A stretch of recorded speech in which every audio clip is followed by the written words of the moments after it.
Hello ladies and gentlemen, my name is William Betts. Today I'm going to talk about selective service and conscription and how some people think that the United States government feels that we need to move back to this way of enlisting people into the armed forces, and why I think that we shouldn't. Just give me a second to explain. Since 1776, during the Revolutionary War, the United States has been using some form of selective service. Back then, they would do a year-long conscription into the United States Continental Army.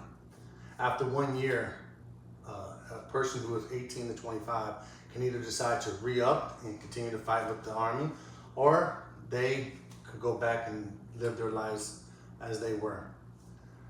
This has gone on for generations. During 1812, the British actually used to kidnap American citizens and conscribe them into their Navy and into their Army. Selective service in a total has ended. In 1971, they abolished or amended the Selective Service Act. You still have to sign up from 18 to 25 if you're a male, but if there's no draft enacting right now. Why this is important?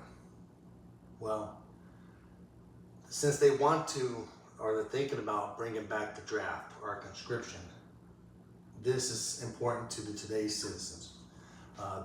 The new generation has an open mind or a mind frame towards our government that makes them not want to join.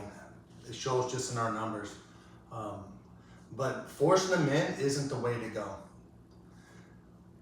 The Army, the Navy, the Air Force, and other branches have found ways to entice or to bring people in to a professional army, an all-volunteer army.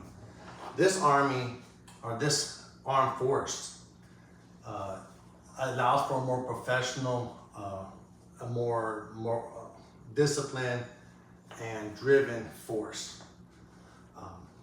Some of the ways that they do it is they use a selective bonus program where they, depending on your job that you choose to get into the military, or if it's your re-enlistment and you do a certain amount of years, they will give you a bonus into your yearly contract.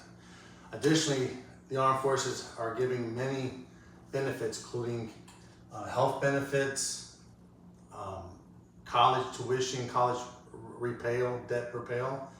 They give a lot of other programs to assist veterans in getting jobs when they leave the armed forces. All this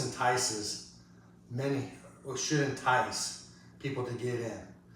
Now, the thing is we don't always need a big force. During non-conflict years, the military draws back on what it gives the individual for joining the armed forces.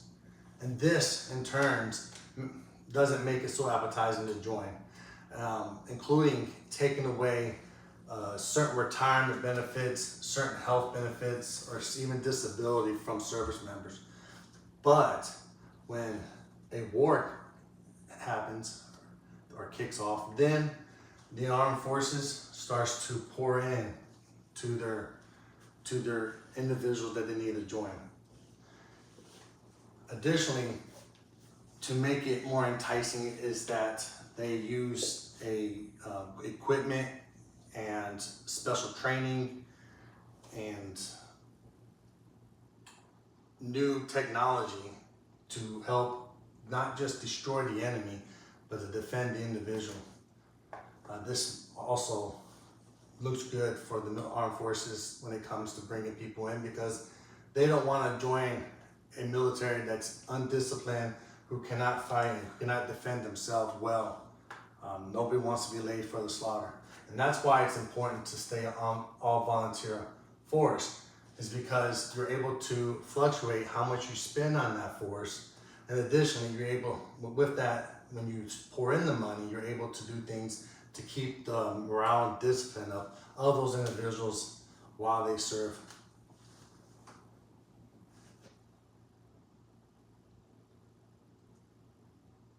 if you go to a draft or consigned force, it would be similar to the days of Vietnam.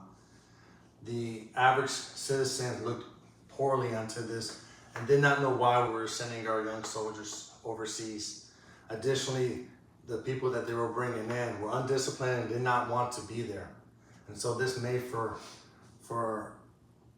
poor operations in the field and high casualty rates.